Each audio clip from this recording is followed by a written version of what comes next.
Thank you for tuning in to The Solution is You. I hope you are doing well. Have you taken time out of your busy day to help someone other than yourself? Life is precious, and we can't take the time that we have here on this earth for granted. Each day is a new opportunity to make a change within our lives. I know that I try to provide as much value as I possibly can, and also try to make use of whatever time that I have available. Each moment is precious. I know there are those of you who have children and significant others. There are those of you who own pets, and I know that you cherish them to the fullest. No matter what we own or what our situations are, we do have to appreciate every moment that we have because we never know what the next day will bring. So let's go ahead and get into today's topic. Now, today's message is about navigating choppy waters. Now, how many of you have been out on a large body of water, such as an ocean? I mean, just deep off, far away from the shore, in the ocean on some boat or something like that. How many of y'all have done that? That's not for me. I can do a beach.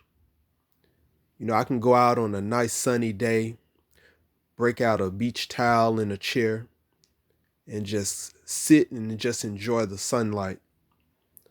But as far as going out, say on the ocean, far out, that's not my cup of tea. Now, I have gone out on a large lake on a boat and just sat out in the middle of the lake and fished from inside of the boat. I mean, this was a huge boat, and we had our fishing poles and all of the necessary supplies needed to catch some fish that day. And it was pretty fun, but the entire time I always had this feeling of, what if this boat began to sink and we're sitting here in the middle of the lake? I'm not a fan of large masses of water. I do have a certain fear when it comes to large bodies of water.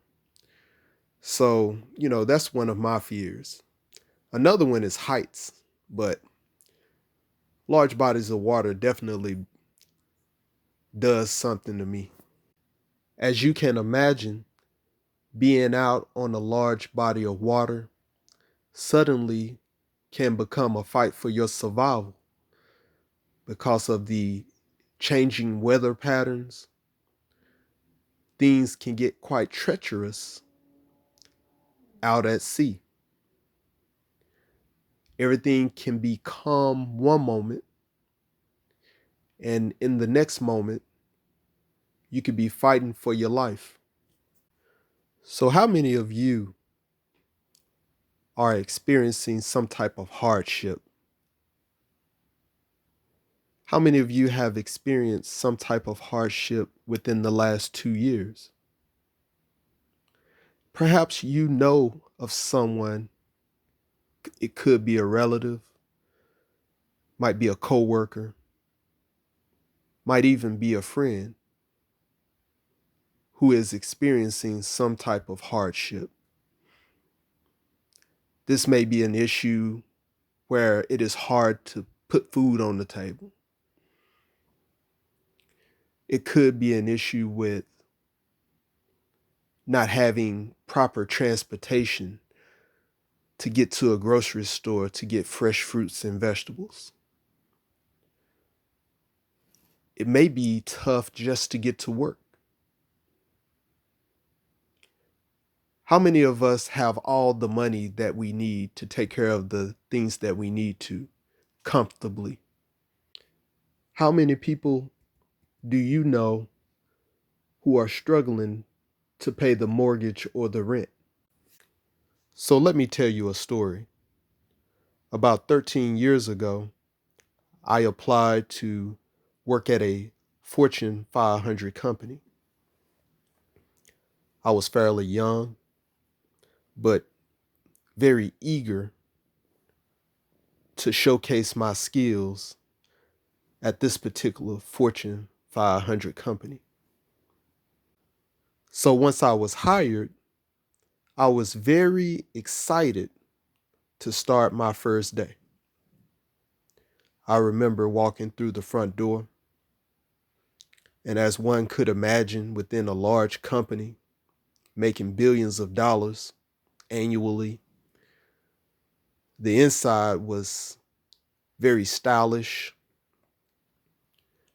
There were a lot of people walking around with suits, and they had their backpacks and suitcases. Everyone was looking as if they had some type of important role within this particular company. I was directed to meet with other individuals inside of this training room. So I walk into the room, and there's about 12 other individuals who are starting their first day, and they look to be older than me by at least 8 years. And I'm feeling underdressed. So I'm in there feeling like I'm a sophomore out of high school. I'm standing there with my wide rule college notebook. And when I sit down at the table, I'm quiet. I'm trying to get a feel for the room and trying to get a feel for who's who. And so we sat around for about 15 minutes before we were joined by the head person who would be giving us a tour of the building or whatever. So I recall sitting next to this woman named Candace. And Candace, she was every bit of about 6'2", but she was the nicest woman you could ever meet. So she takes notice of my spiral notebook and says, "Boy, what you doing with that notebook?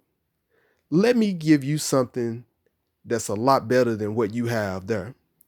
So then she takes out this really nice leather covered notebook or binder and hands it to me. And I mean, this binder is really nice.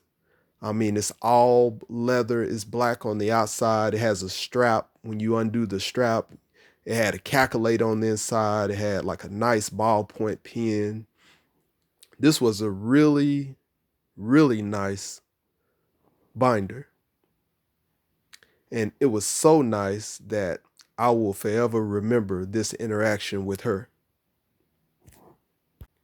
From the time that I walked in the front door until that moment, I kind of felt like Will Smith in the movie The Pursuit of Happiness. So when the head person comes into the room, one of the questions that she asked everyone was, "How many of you have worked for this company before?" And almost everyone, with the exception of myself, raised their hand. When I saw everyone raise their hand, I immediately got the feeling that I was going to struggle. And this was because I felt that everyone had a leg up over me. These were individuals who had worked for the company numerous years and had been rehired. And here I was, the newbie, the person with no experience in this particular industry, only possessed a high school education, and almost everyone in the room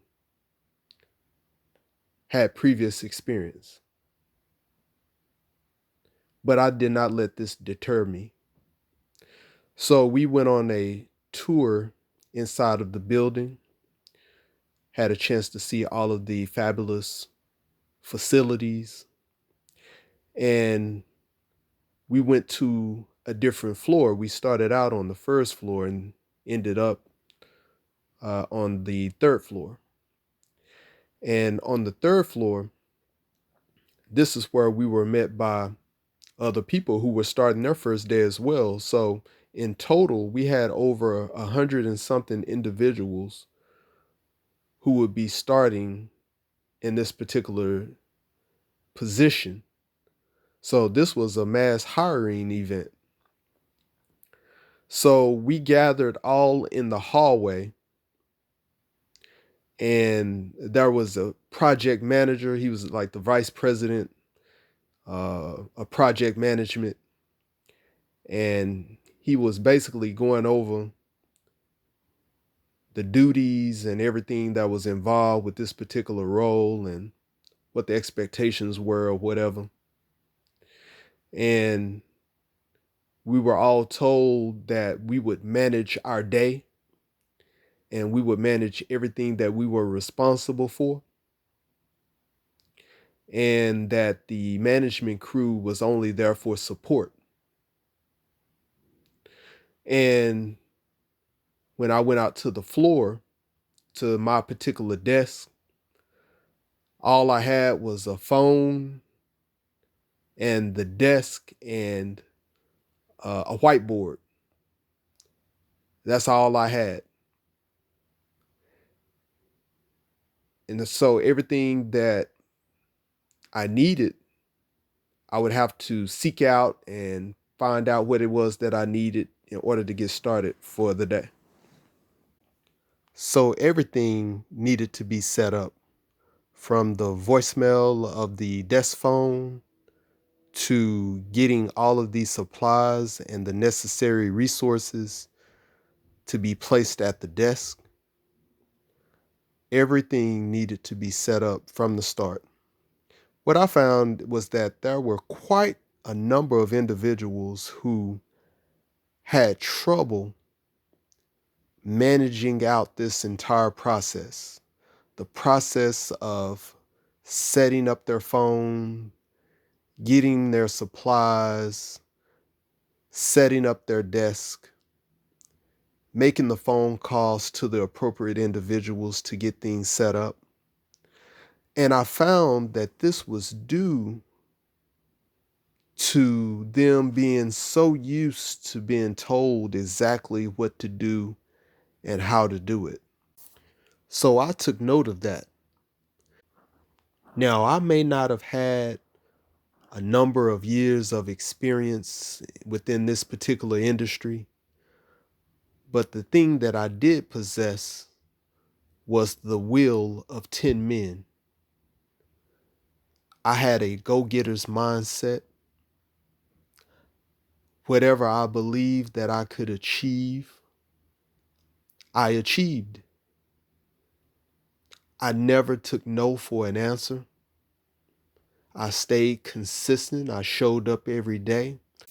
I maintained a great attitude, and I networked with others.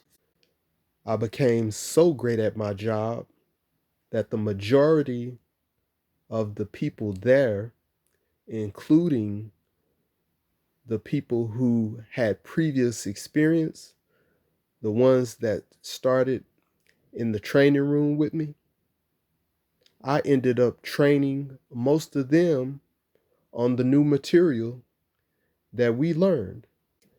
And after maintaining employment there for a number of years, the only people that remained there from the original 100 plus individuals was myself and about 9 other people. So you have the ability to control your destiny. It doesn't matter what you are up against, no matter what your background is, no matter who you are. You have the ability to do whatever you want to do in life. You should let nothing stop you. It doesn't matter if you male or female, doesn't matter what your religion is. You should always be in control of your destiny. When the going gets tough, this is when you showcase your ability to exceed expectations, and your ability to withstand the choppy waters. I thank you for listening to me today. Please understand that the solution is you. With that, have a great day.